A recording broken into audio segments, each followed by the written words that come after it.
Chapter 6. Riona did not say more than 3 words as Dougal regained his few confiscated belongings and followed her out of the jail. The city of Divinity's Reach was laid out like a great 6-spoked wheel, with each spoke being a great highroad that arced from the outer city walls of white stone to the utmost reaches of the city. The upper city, with its palace and senate and domed gardens, was at the hub, and the lower reaches between the arched highroads is where most people lived. Over the years, the divided sectors took on a regional flavor. The original Crichtons predominated one sector of the city, while the descendants of Ascalonians, their homelands blasted by the Char centuries earlier, gathered in another. Other spaces between the bridges were dominated by Elonian and Canthan immigrants, their distant homelands now unreachable, thanks to the rise of the Elder Dragon. The southernmost of the 2 sectors were given over to an assemblage of inns, alehouses, general services for travelers and merchants, and the carnival. The last was a collection of ornate rides and vendors scattered throughout the area, funded by a powerful minister in the Crichton bureaucracy. It gave the area a surprisingly festive appearance and a false feeling that everything was safe and secure in the last human kingdom. Riona and Dougal wound their way along the hawkers, merchants, and revelers, confetti drifting down from the sky, and in the distance, the deep brass tones of a clockwork band drift over the proceedings. Riona stopped at a shadow show, and Dougal stopped with her.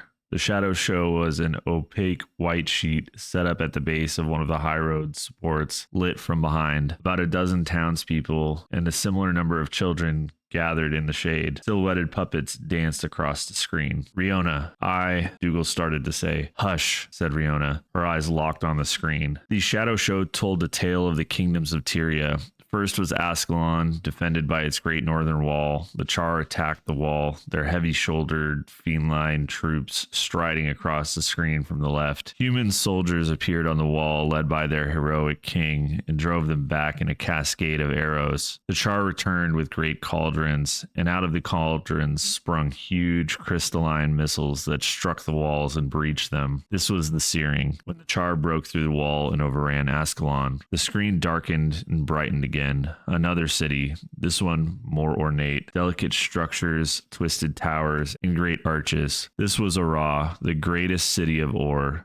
Again, the Char with their mystic cauldrons arrived from the left, and a man in robes appeared in the tallest tower and summoned a great spell. The screen flashed and the Char were blown back, but the city itself was shattered. A wavy line representing the ocean rose up, and the pieces of the city settled to the bottom of the Sea of Sorrows. This was the sinking of Or. The screen darkened again, and the scene shifted back to Ascalon, where the Char were besieging its greatest metropolis, Ascalon City. The feline assailants broke through the gates and were soon on the walls fighting the human soldiers. On the tallest tower, the human king Adalburn fought with a powerful Char. The 2 locked their blades, and there was a great explosion. The Char were all blown away as if by a wind, and the humans all went pale. They had become ghosts. This was the faux fire. After another flash, a large black blot ran from one edge of the screen to the other under the waves, and then the blot opened a great draconic eye. Now the ruined city of Ara rose from the waves, and at its tallest point, a great winged form spread its wings and roared at the sky. This was the rising of Or, and with it, the waking of the undead elder dragon known as Zaitan. The dragon roared again and flashed its wings, kicking up a great wave as it did so. The wave traveled to the right, the risen city retreated to the left, and now a new city appeared at the right-hand side of the screen. This was Lion's Ark. The wave struck it, and pieces of city flew in all directions. When the dragon rose, the original Lion's Ark was flooded and swept away into the sea. The screen darkened one more time, and now the scene was of refugees entering from the left. They were dressed like Crichtons and Ascalonians and Canthans and Elonians, and brought wagons with their belongings in great packs. Rising up before them came the walls of Divinity's Reach. With them, the upper city, and atop the upper city, the Queen's Palace. Atop the tower of the Queen appeared, clearly modeled after Queen Jenna, welcoming the refugees to the city, and confetti drifted down from the sky as the happy travelers reached safety. The last of the refugees traveled into the city, the gates closed, and the banner of Divinity's Reach was raised from the queen's tallest tower. The crowd politely applauded, and the puppeteer, a small, smiling Canthan woman, stepped from behind the screen to take her bows, her puppets mounted on slender sticks. Riona did not applaud, but simply moved on, and Dougal followed. She passed the ale tent and took a pint of lager. Dougal took one as well, careful to let her pay. She sat down at one of the nearby tables. Dougal sat across from her, and they were silent for a moment. Riona looked at the rough, knife-carved tabletop. Riona, Dougal started again. I want you to know, she said, bitterness in her voice, then stopped. Dougal held his tongue, and in the distance the band shifted to a different tune, more of a waltz converted into steam and straining through brass fittings. She continued, I want you to know, were it up to me, I would have left you there to rot, like you left me. I didn't mean to, said Dougal. Like you left me, repeated Riona, piercing him with her blue steel eyes. It was, Dougal started, but then realized that the words, not my idea, would not be well received, nor would they be true. A mistake. I'm sorry. We shouldn't have left you. You didn't just leave me, Riona snapped. You knocked me out and left me for the Ebon Vanguard to find. You left me to pay the price for your crimes. Now it was Dougal's turn to look at the table. 5 years ago, he and Riona and the others had all been in Ebonhawk, members of the Ebon Vanguard. They weren't very good at soldiering, and all of them talked about various schemes to get them to Lion's Ark, to Divinity's Reach, to anywhere but within a city besieged by the hated Char. Then Dak found the map to the original Ascalon city, a map that showed the towers and streets of the ancient human city from the times before the Searing and the Faux Fire, before the devastation of the Char, a map that showed the royal castle of King Adalburn, and, most of all, showed the royal treasure vault and inventoried its contents. Dak had found a treasure map, and Jervis suggested that they go after it. Marga asked why they should wait, and Vala and Dougal agreed. Riona, alone among them, said it was a bad idea, and that they would be put to hard labor if they were caught, or slain by the Char if not, because Ascalon City was in the heart of the Char territories. So Marga hit her over the back of the head one night when they were scheduled to go on patrol beyond the battlements. Marga and Dougal loaded her into her bunk and told the commander that she was ill and left her there. And they left Ebonhawk and never came back. When your patrol didn't return, the Ebon Vanguard came for me, Riona said, filling in the blanks on the table. I didn't tell them what was going on, and they didn't believe me. I took the blame. They put me at hard labor in the quarries for 2 years before even considering reinstating my position, and they never let me patrol beyond the walls. And you're with the Vigil now, said Dougal, looking away as the carnival swirled around them. I served my tour. I left. I looked for a purpose. I found one with the Vigil, and I came here, to Divinity's Reach. I've been here for a year, and in all that time, I never tried to hunt you. She almost said down, but brought herself up short. Out, she finished. And the Vigil wants me. Why? Dougal returned her glare. Her accusing eyes still hurt to look at, but it was clear he was going to have to learn to live with it. You survived Ascalon City. The others? Dead. Dak, Jervis, Marga. The locket felt heavy around his neck like a stone, and Vala, dead in Ascalon City. And yet, you survived, said Riona, smiling. It was not a friendly smile. Why am I not surprised? Dougal stared back into the angry eyes and said, we were wrong. I apologize on behalf of the dead. Now you need me. Why? Riona bit her lip. I need you to promise you won't run when I tell you, said Riona, and her expression softened just a bit. Would you believe me if I did? Asked Dougal. No, said Riona. But I need you to promise anyway. Dougal thought a moment, then said, you need something in Ascalon. The Vigil needs something in Ascalon. You need someone to go there. Are you going to promise? I don't understand how you ended up with the Vigil, said Dougal. Their leader is... I know what their leader is, said Riona. I was looking for a purpose, for a chance to change myself, to change the world. I found it there. Riona, said Dougal, leaning forward, dropping his voice as if sharing a confidence. They think they can defeat the Elder Dragons. Don't worry, they aren't asking you to fight a dragon, elder or otherwise. Then what are they asking me to do? Dougal took a pull of his ale. Go to Ascalon City, she said. Dougal looked over the rim of the glass. And do what? That we'll talk about when we get to Lion's Ark. Dougal thought for a moment and said, I'll need a sword. You always were a horrible swordsman, said Riona. I've gotten better, said Dougal. The two sat there for a moment, each daring the other to break the silence. Fine, finish your drink, said Riona. I'll get you a damn sword. They returned their glasses to the vendor and weaved their way through the crowds. Riona kept shooting Dougal looks as if she anticipated him to melt away into the mass of carnival goers. Dougal had to admit that he considered escaping, ditching her in the bustle of the festival, recovering the golem's eye from its precarious hiding place, and quietly headed for some small village far from Divinity's reach. Although Riona's offer was intriguing, the idea of returning to Ascalon City was insane. He had barely escaped with his life before, but the chance to make good on previous failed promises. A new shipment came in from Claypool, said the merchant, a squat man who, despite being surrounded by sharp blades, was in severe need of a shave. Finest kind, fresh from the forge. Riona's brows bunched up. You must be kidding. Look at that pocking. The grip wobbles. And the edge isn't even true. The merchant gave an irritated shrug. You're not expecting Seraph quality, are you? And the really good stuff gets shipped out to those Ebonhawk soreheads. What do you mean by that? Said Riona, her eyes narrowing. Ascalon is dead and buried, said the merchant.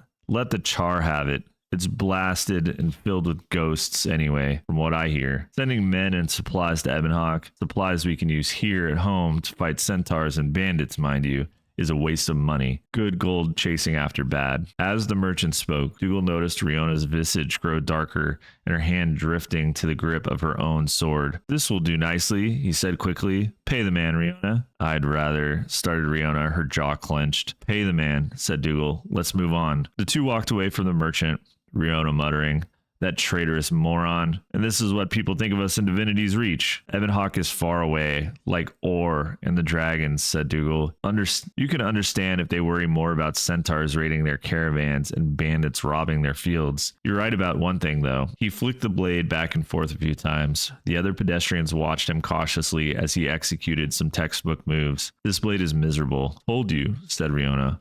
Most modern blades are. Modern human blades, anyway. He sheathed the sword. Such is life in our dragon-haunted times. Someone called out Dougal's name from behind him. Now what? Said Riona. But Dougal saw a green face flickering among the crowds, a verdant arm raised overhead. He smiled and shot a glance at Riona, who scowled at the approaching newcomer. The fact that the Silvari's appearance frustrated Riona made him feel even better. And Colleen looked fully recovered from her sojourn in the crypts beneath Divinity's Reach. Riona Grady, member of the Vigil.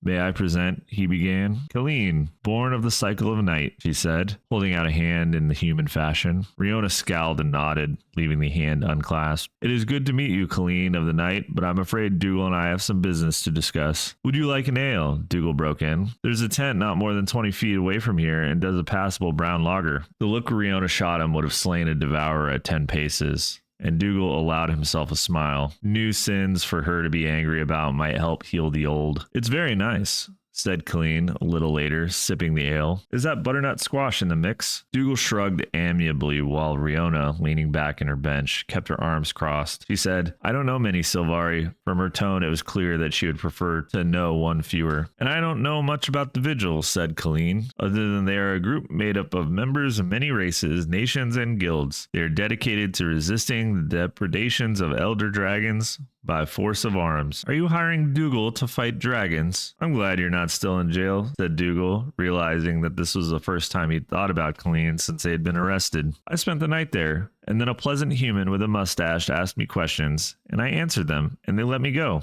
She sipped the ale again. Dougal thought about what Lieutenant Groban had said about one of their group confessing. You? He managed. You told him? Of course. I told him about Clag and Breaker and you and Gaida and where Blim's tomb was and where you hid the gem by the entrance, she said. They'd forgotten about Blim's tomb and were happy. I told them where to find it. That's something that is strange to me. I hadn't thought about it before. That knowledge can die. It makes sense when you think about it.